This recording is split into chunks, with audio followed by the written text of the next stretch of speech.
KDCL Media, the pride of Internet radio for Deep Creek Lake, Garrett County, Maryland, and the world. Years of passion, seeking to expand human consciousness from the deep depths of the universe of your soul.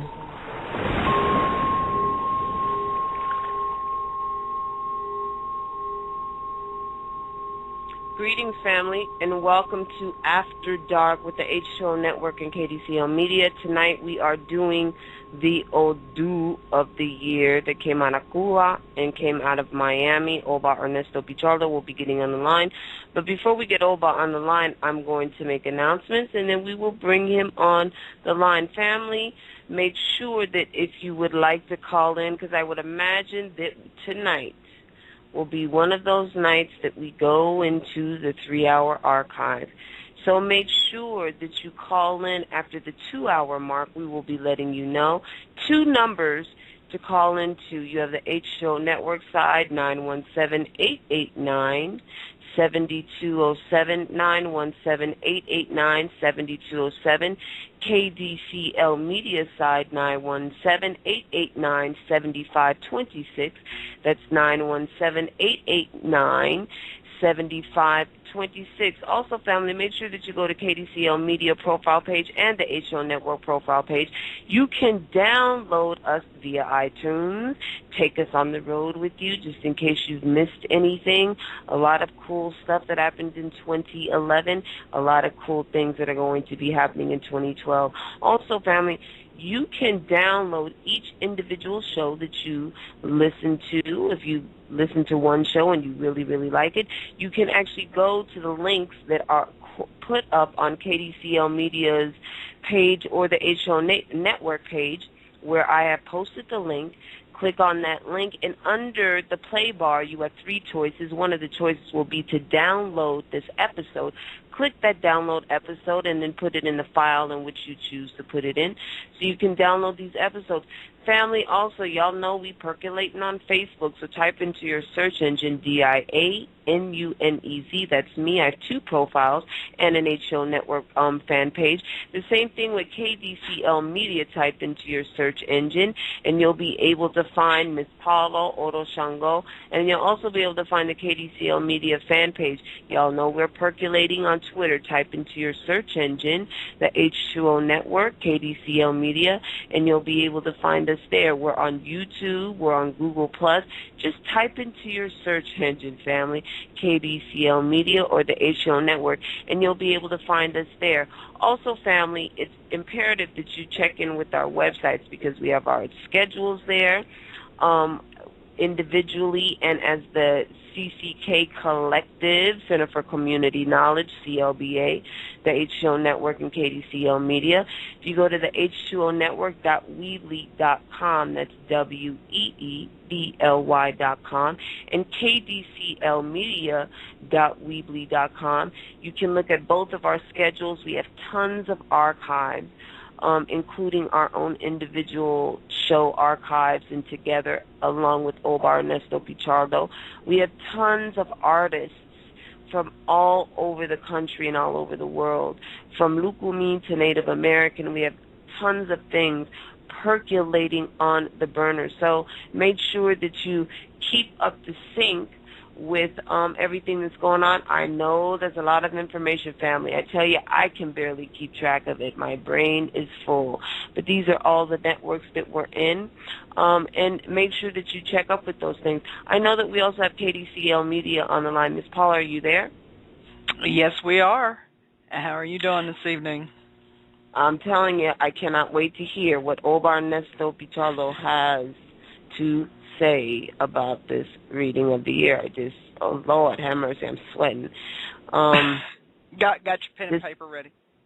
Girl, please, and you know this. Don't you always, when you know, family, let me tell you, Oba is one of those elders that you could be having a regular conversation with him, and you have to make sure that you have a pencil and like paper next to you, because you never know what he's going to say, because he literally, and this is not an exaggeration, this is the God's honest truth, everything that he does, he relates to Odu and things of this nature. And I mean, it's insanity. It's awesome, and it teaches you.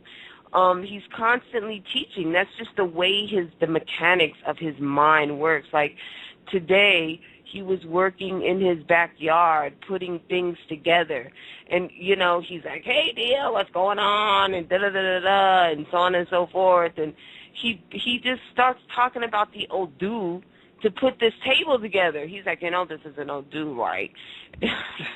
He makes me laugh. But that's how he lives his life. So, you know, you never know what you're going to learn when you're talking to Oba. That's just the way he's built, and I love it. I love it. So, yeah, you always have to have a pen and piece of paper. You'd be crazy not to. I mean, when you talk to someone like him who has a brain like him, you always have to be ready for what he's going to spew out because you just never know what you're going to hear. So I'm excited. Yeah. And as a matter of fact, you know, I'm going to my switchboard so I can pull Oba on because I know he's waiting by his Skype, waiting for me to call in.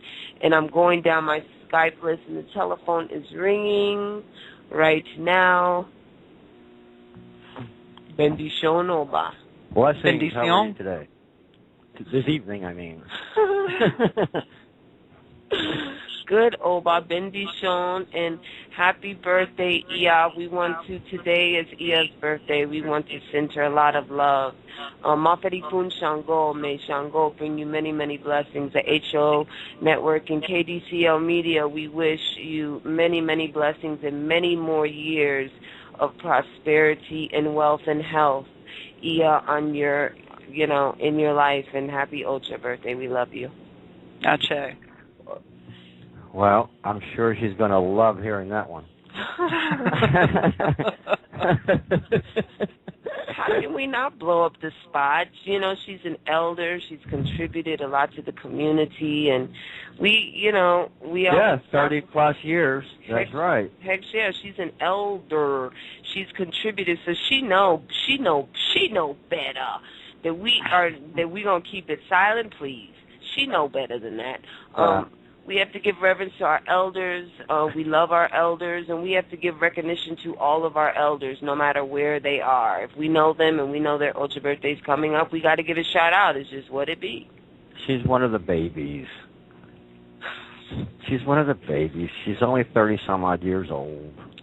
Oh, my God. I'm an embryo then. I'm an embryo. I haven't even manifested to the universe yet. We all love her because she's our baby, 30-some-odd years old. Yes, we love her. And we love her cooking. And now the cooking, you know, what can I say? No complaints in that department, you know. Cannot complain at all. Spoiled. But anyway. And so is Shango, you know, all the nice foods that she'll make for him and stuff, you know. It happens. I can only imagine. Absolutely. Then I come out of the woodwork screaming and say, hey, don't forget, I'm Shango too, you know. Where's my plate? Oy vey. Insanity. So, if you want to see some of that very talented cooking for the Orichas, you just go to the Adamu Network. Adamu Network, that's right. Absolutely. And if you want to see some of her secular cooking, go to Nivia's Miami Kitchen on YouTube channel. Absolutely. Yeah, I've made some of those recipes. They're good and they're easy.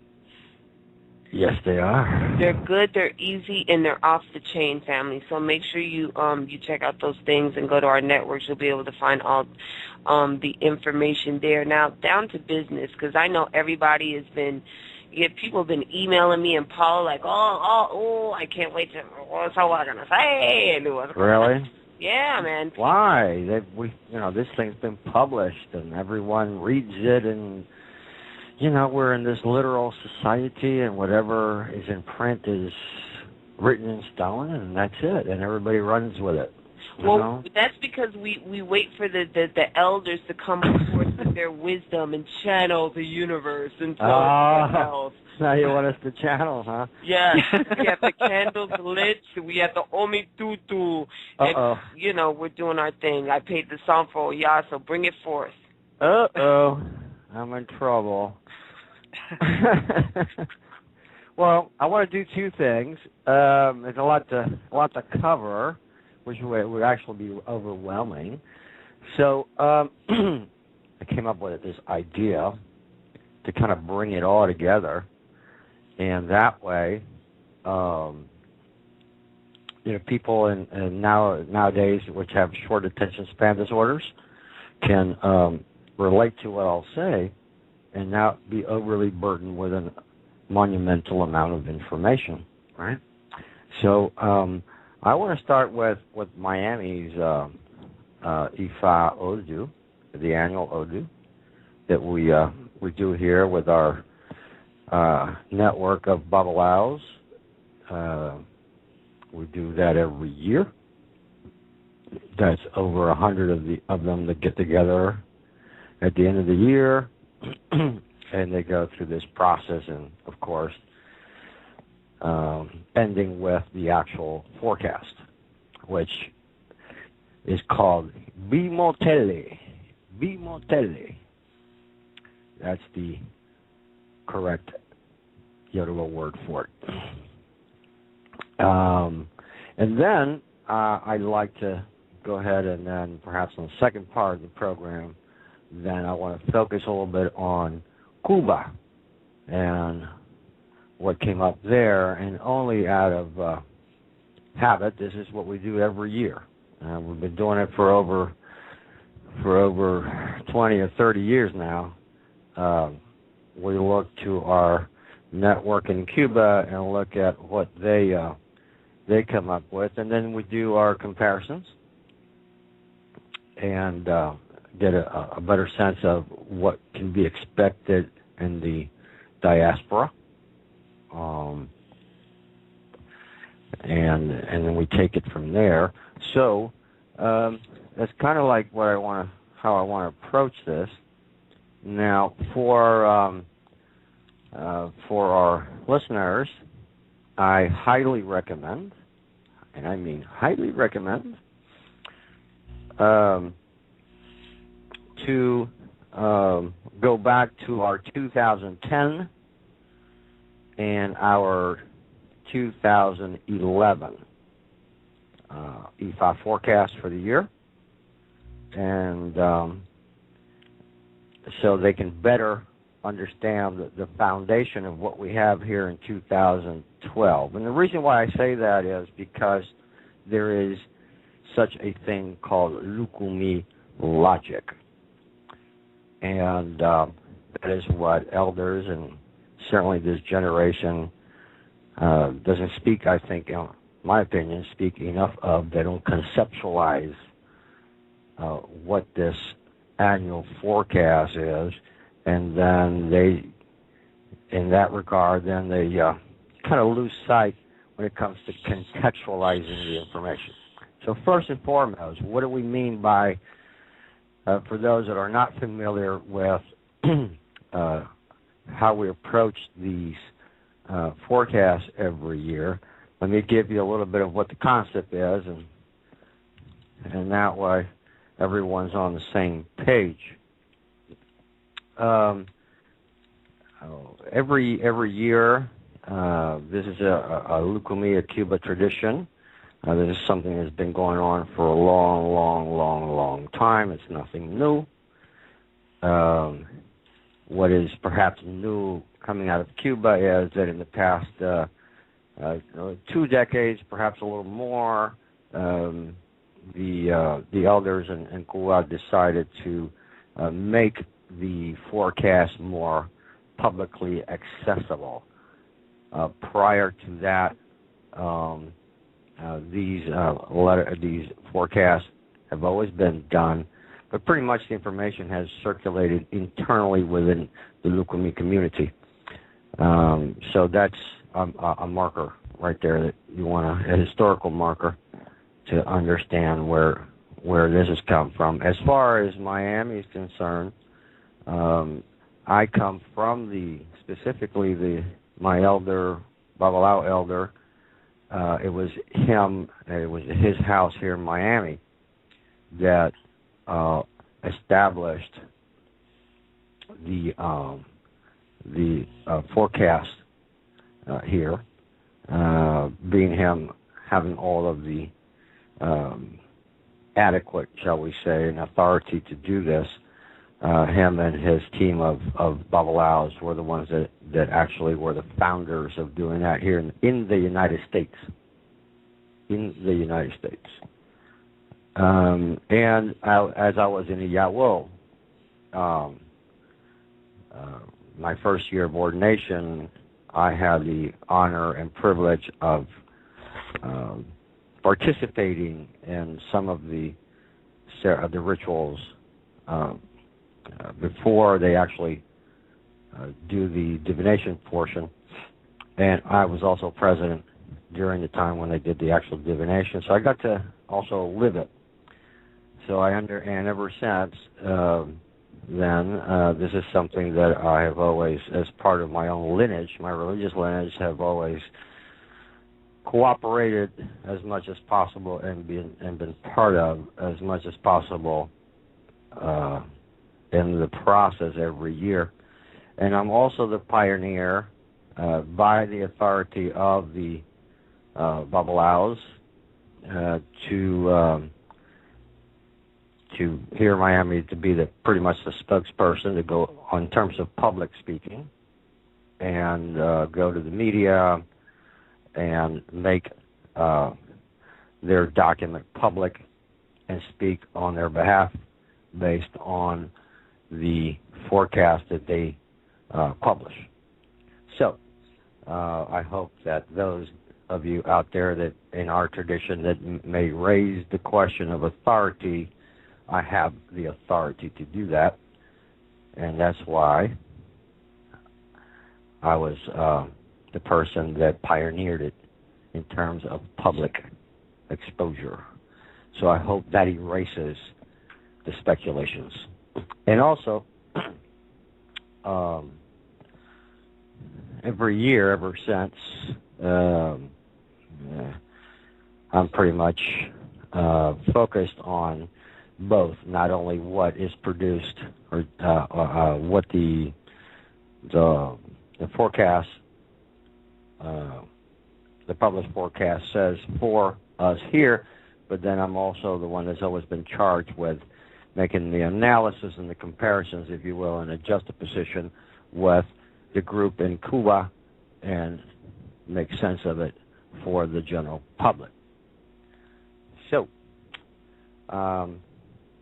that's how this started historically, and this is nothing more, nothing less than a continuity of me being involved with helping them in what they do. Now, it is the predictions here, or the forecast, as I call it, is something that is very complicated. It's not fortune telling or anything anywhere near it. Every year, the Babalaos in large numbers will gather, representing different lineages, and they will all share in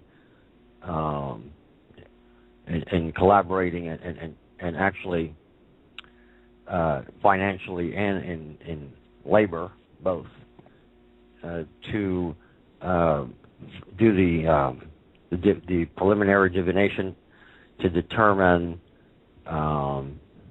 what are the natural, again, going to nature worship, what are the natural locations and spaces and so on that need to be, that they need to go and engage in some kind of ritual in preparation for this. In other words, to activate those locations.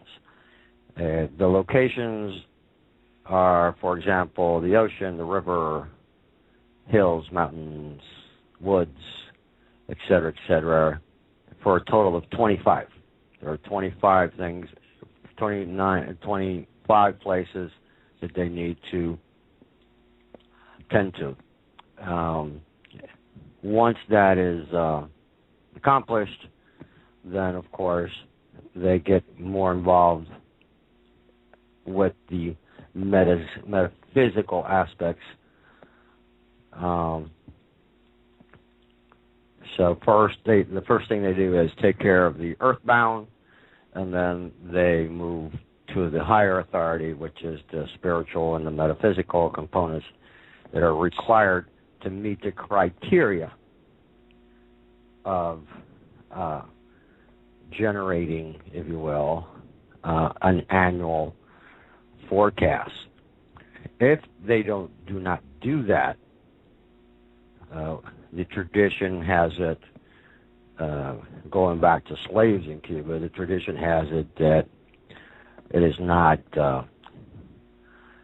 unless all of that criteria is met, the prediction is not credible. It's discarded. So this is something that they've always gotten together from different lineages to make sure that it satisfies all of the traditional requirements. So by that I mean it's not just a small group of people that get together and go about it in their own model, if you will, of approaching this. There is a standard. There is a traditional standard that is to be followed. Okay? So I hope we understand how we get there. This is something that only the Babalaos do. The Orishas, in other words, priests of Orishas do not handle this.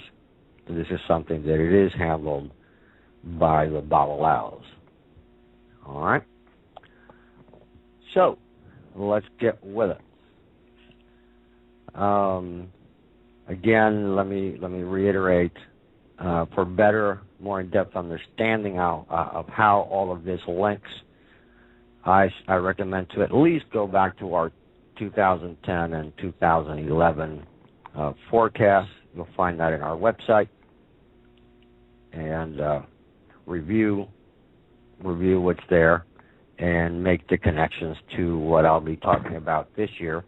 And in fact, even this year's information has already been posted as well.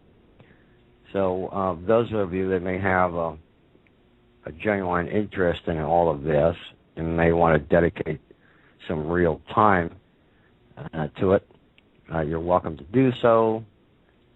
These forecasts is something that we've been posting for years, and that way you can do your own analysis and see how they correlate one with the next. It's all about how they connect with each other.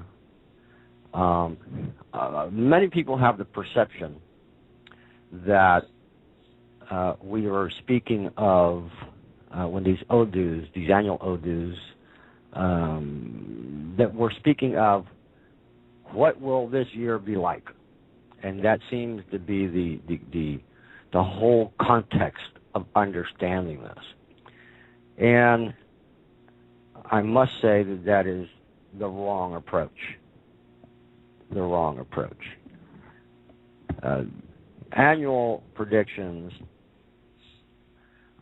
follow a sequence. It's an evolving process. As our planet and all of life forms are evolving from one moment to the next and from one year to the next, so is the forecast. So it's all about continuity. And there's always a beginning to everything. So this is why I'm suggesting go back a couple of years to better understand the flow. The flow. Look at the flow of what keeps repeating itself and what keeps increasing, what keeps worsening, if you will, or what becomes repetitive, meaning still active, more or less at the same state of concern, where it has not reduced and disappeared itself from the radar. Totally the contrary, it continues to reappear. So it overemphasizes.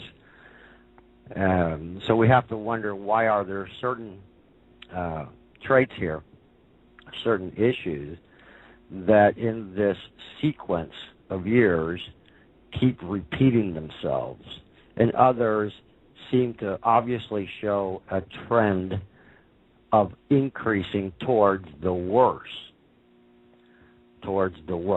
Now, how do we understand this stuff? The way we conceptualize it is pretty simple, actually, which is we measure what keeps repeating itself and what, in other words, what increases and what decreases, or what seems to stay the same. So we look at those three things in our reasoning. And that's exactly how everyone should be reading this material. We also look at what deities, orishas, per year are taking the lead year after year, which ones seem to be repeating themselves, which ones take up a new position and appear, and which ones seem to fade out. That's also a second criteria of importance when we analyze the material, because it is not viewed in the simplistic popular belief that when we say, for example, in Miami, we have the presence of Yemaya, the Orisha Yemaya, and Ogun ruling this year, that combination. We're not referring to the simplistic understanding of Yemaya, the deity, the Orisha, or Ogun, the deity, the Orisha. We're talking about what those Orishas, what their domains are in our real existence. How do they apply to our real world in whole? And what I mean by in whole is also something that I've been noticing for quite a few years now, and it's also a grave error to approach the analysis that way, and that is personalizing this, personalizing the information. This annual prediction is a look into our contemporary reality of the society in whole, of our existence in whole. So we look at our environment, everything related to our environment, to our climate, to our weather, you name it. We'll look at all of the, and then we also include the societal, mundane, human aspects to this as well. So it is a holistic approach to understanding the information. It is not an individualistic, personalized approach of analyzing and applying the information.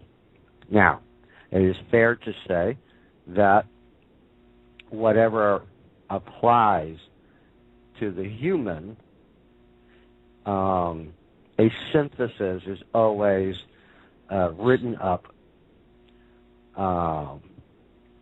and published with what we call the Onimuran, which is the advices as to what should be avoided, what the warnings are, what the human conduct should be in order for us to acquire and prolong and sustain the most constructive outcomes, the most beneficial outcomes for humankind. And I'm using the word humankind because I'm also noticing that for quite a few years now, other people have been also generating their own versions of such a forecast, but I don't see the holistic content being addressed or published, which is a slight deviation from Lukumi tradition. On that point, I want to state that I frequently hear, and I continue to hear over the years, people say that our faith does not have a dogma. Our faith, it's kind of like individualism on its extremes, that there are really no specific guidelines or structure for analysis and understandings and reaching conclusions and applying principles or tenets, that we really don't have principles or tenets, that there is no ethical or moral standard. It's kind of like a free-for-all. I mean, you can hear all kinds of things, and it is truly an injustice to truth. That is not true at all. This is highly analytical. A lot of man hours goes into this kind of work. There is a traditional standard and procedure for all of this. It's not something that just is made up out of a person or a group's ideas of how these things should be approached. It is in the analysis, the logic that's used, the scrutiny that's used, is very analyzed and scrutinized with great care, and a lot of thought and thinking and practical applications go to it. And then, of course, the most difficult part of it that I've always experienced is putting out a vast amount of information and putting it onto 3 pages, if you will, and publishing it. That is only by reduction what people get to read. But one of these annual forecasts, my goodness, we could spend the whole year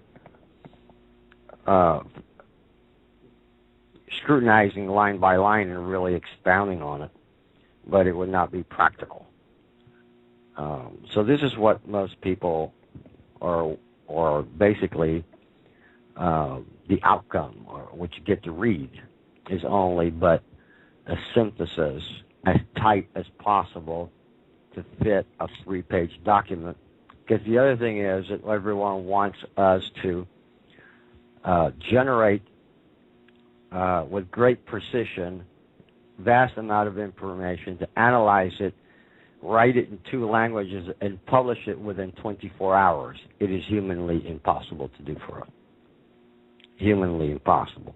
And if you hold off and you wait weeks and weeks to produce a more elaborate document, then we've got to listen to all kinds of complaints. So that's also part of what takes place every year. Most people don't have any idea that while they're out having a party on New Year's Day, and on first couple of days of the year, they're celebrating and doing all their mundane things. We've got an awful lot of men and women that are not enjoying the mundane, and they are totally focused and working very long hours to make this information possible. And, I want to publicly recognize that and thank them all for their sacrifice and their hard work and their ability to raise the funds to be able to make this happen. So it takes a lot. It's something that they spend usually a whole year trying to raise the funds and get ready for the next year. So it's an ongoing, endless process. And I think that people should at least be kind enough and humble enough to thank them for going through their troubles. Now, another thing that I often hear as well is that, Lukumi, that this religion has no ideology, that there is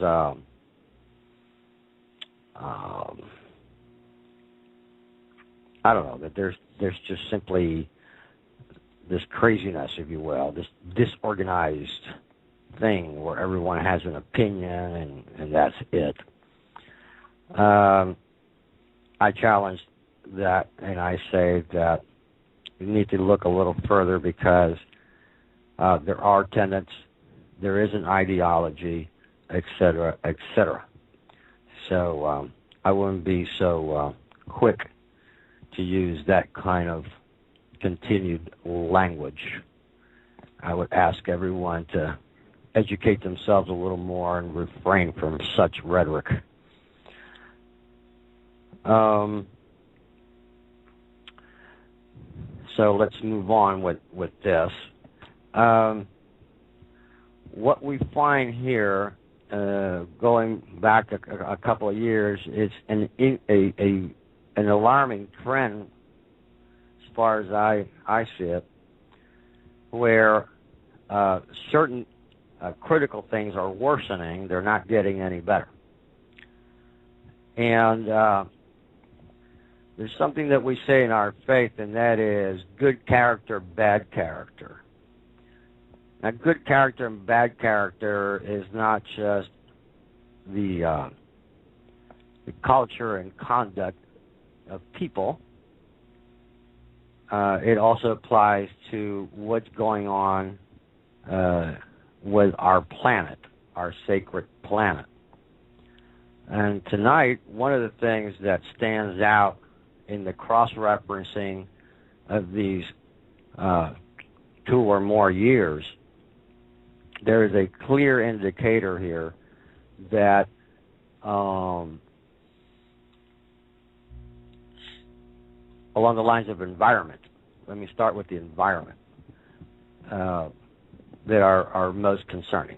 Now, for those that continue to argue that there is no such thing as climate change or whatever they want to call it, global warming or whatever, and the scientific and mundane argument continues back and forth, putting that to a side, our forecast for several years now has in fact been consistently reflecting an increase to the worse.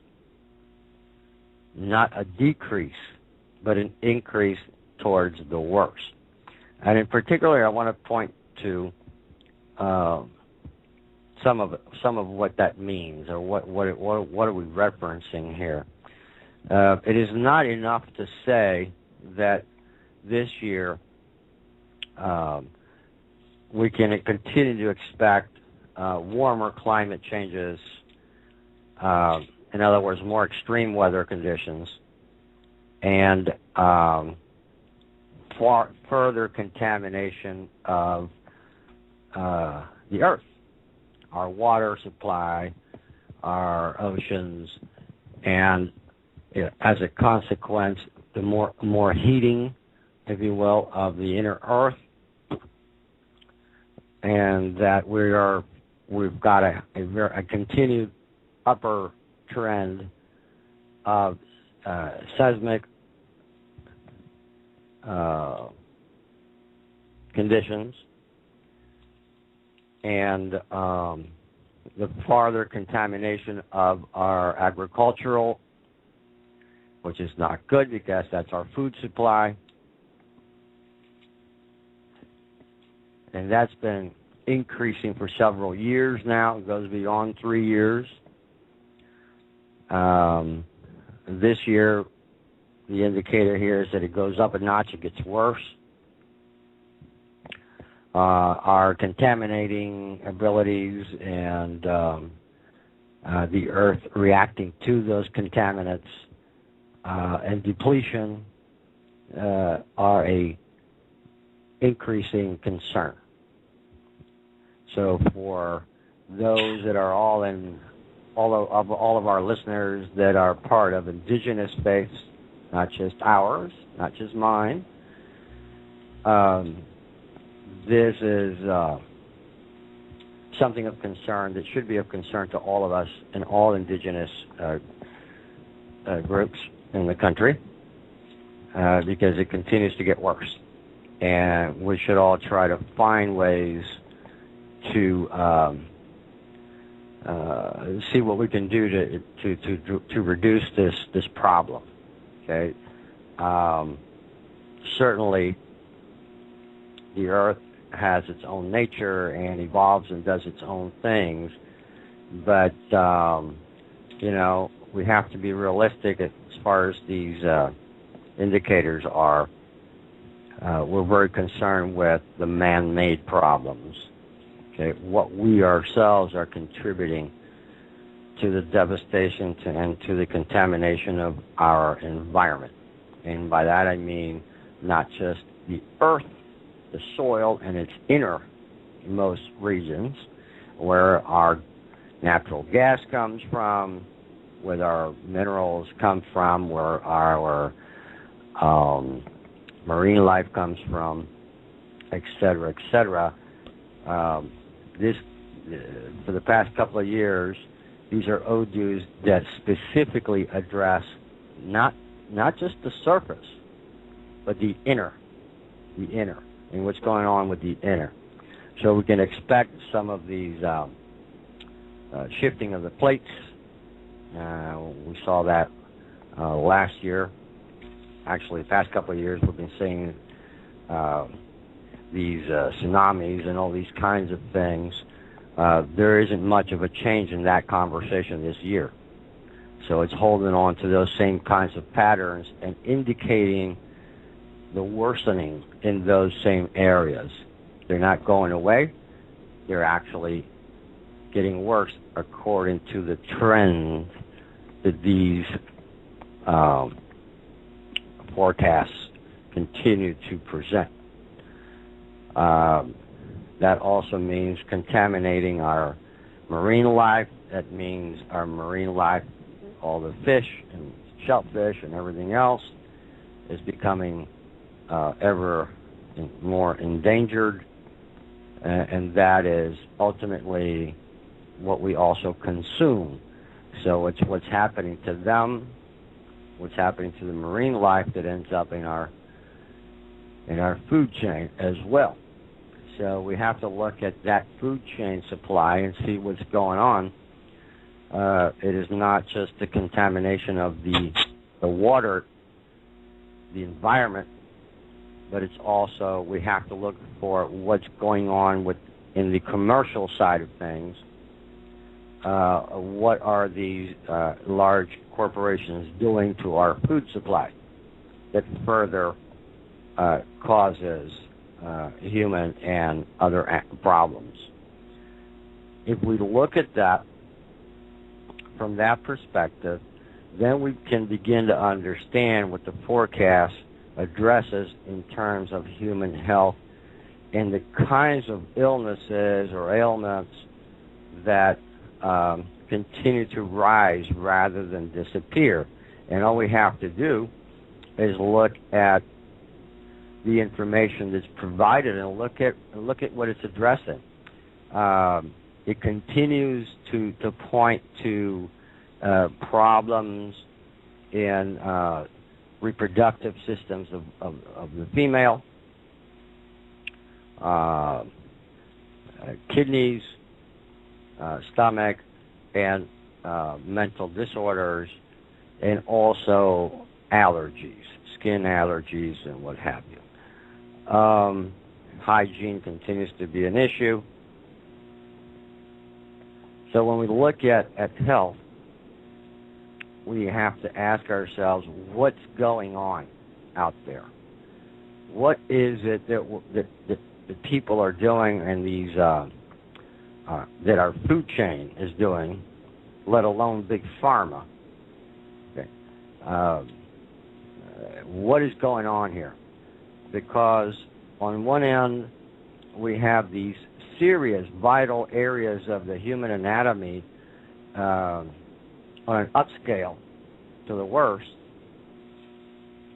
And then, of course, the constructive, the opposite, the best advice is you got to be up and up with the medical doctor. Well, if we go to the medical doctor, what are we doing? We're now in the hands of, not the doctor, we're now in the hands of big pharma. So what has big pharma been doing? So what we have here is the dynamics between the massive food supply, food chain, and world control of commodities and productivity over safety, with measured impact on the human health, which is then approached from the pharma side of things to sort of not eradicate the problem, but to alleviate the problem. So we're actually causing it and increasing the problem, and then alleviating it with pharma. And of course, that is all in the secular, mundane packaging and the advertising and the messaging. That's the strategy that this seems to indicate to us that's going on in the marketplace. That's the strategy they're using. It's all about productivity, measured damage, and profits. So we've got to look at that and get a better sense of where we're taking ourselves here in exchange for power, control, and money.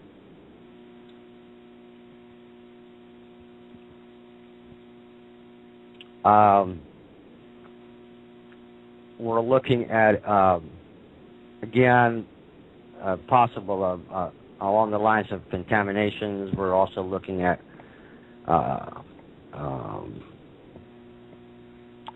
basically hitting straight up on the immune system,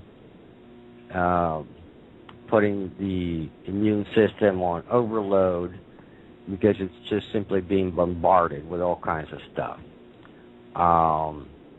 And that kind of impact is an indicator that problems in child birthing, utero issues, surgeries,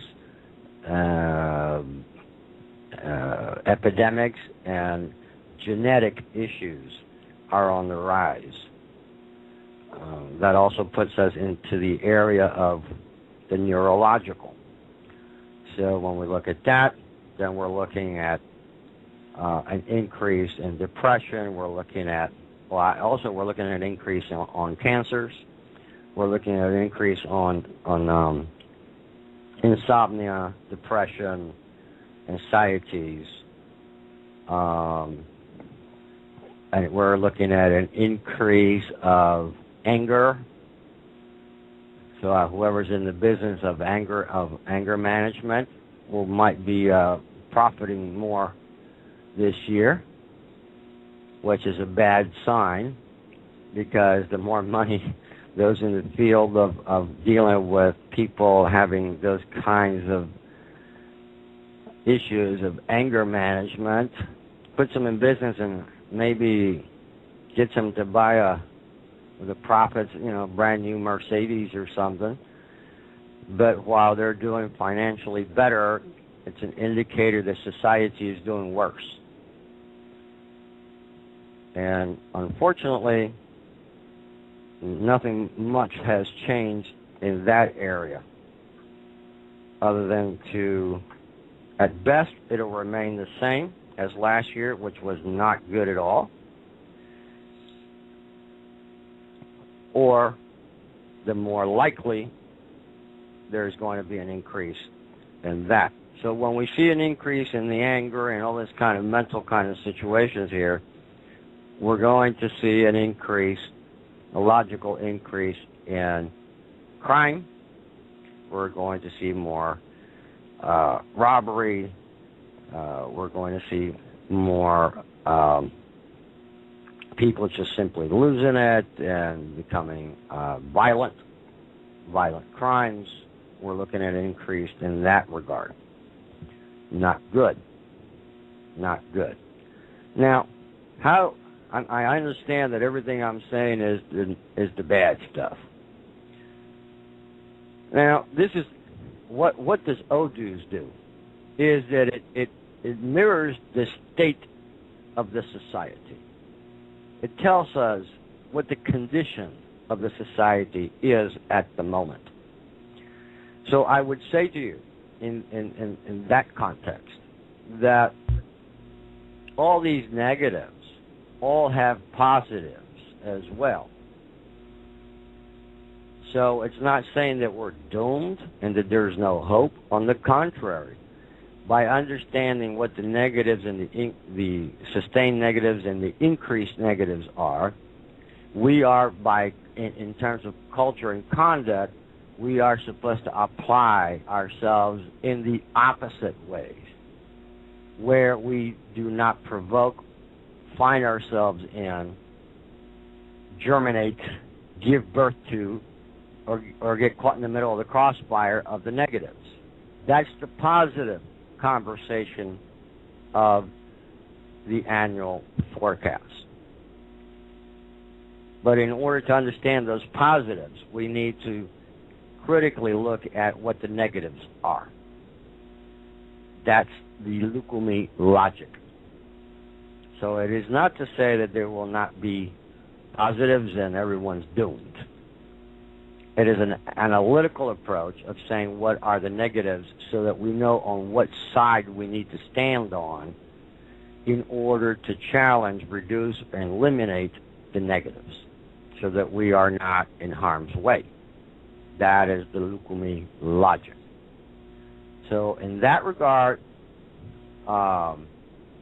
we approach it, the logic, it's a logical approach that differs from, for example, some of the public astrology work and stuff like that, where there seems to be the emphasis is always on this positive, and the tendency to reduce or just not even present the negatives in any substantial way. We approach it differently. We really focus on what the negatives are. We measure them, categorize them, and then we look at, based on that measurement, we then look at what is the conduct that we should have, what should we not just rationalize, but apply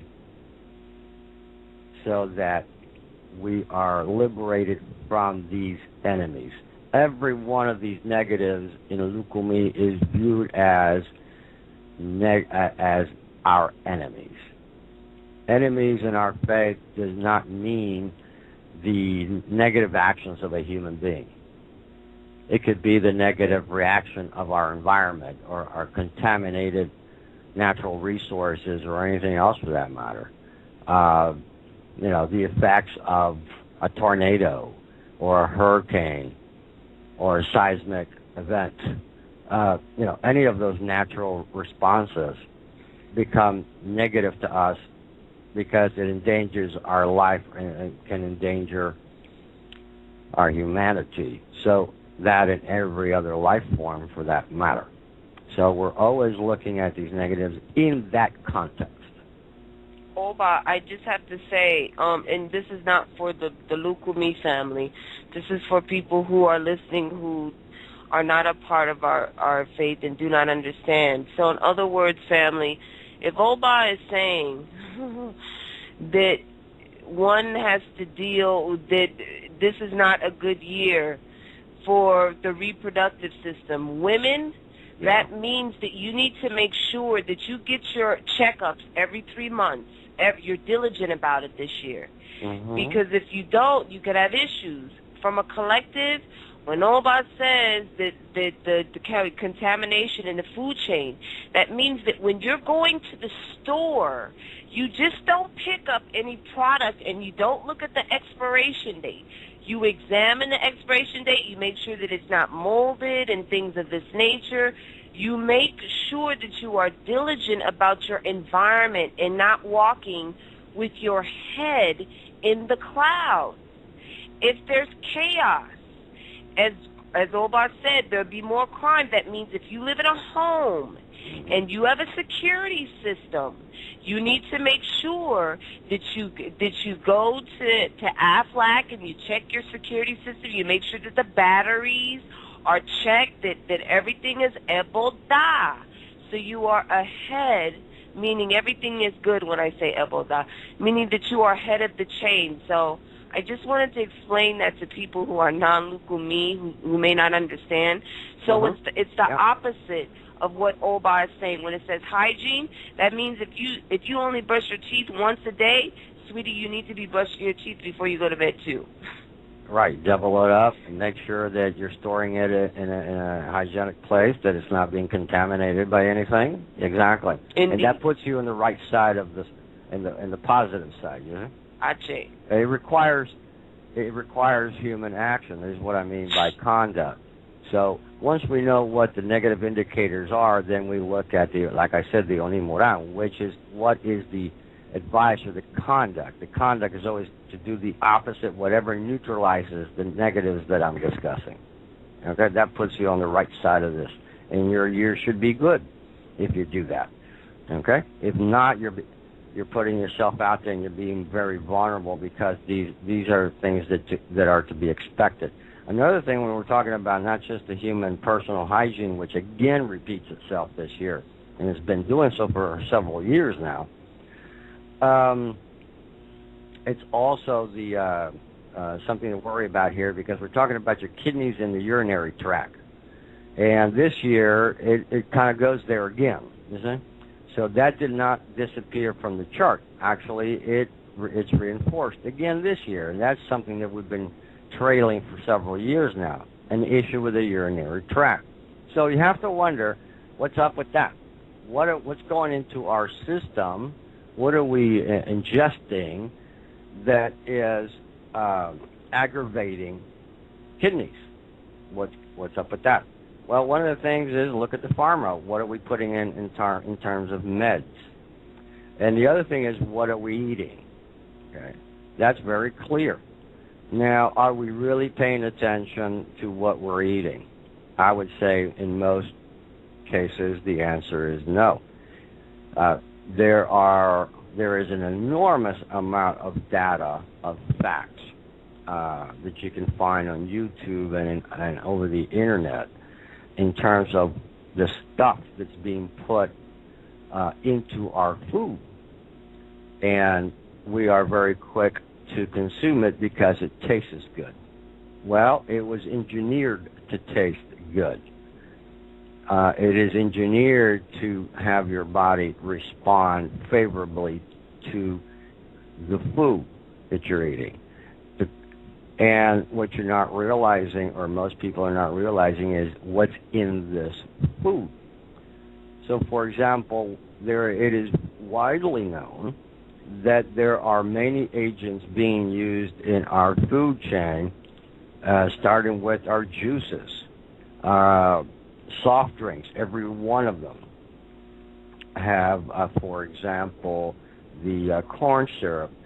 It's already known that it is a problem, and other things that are being put into our foods.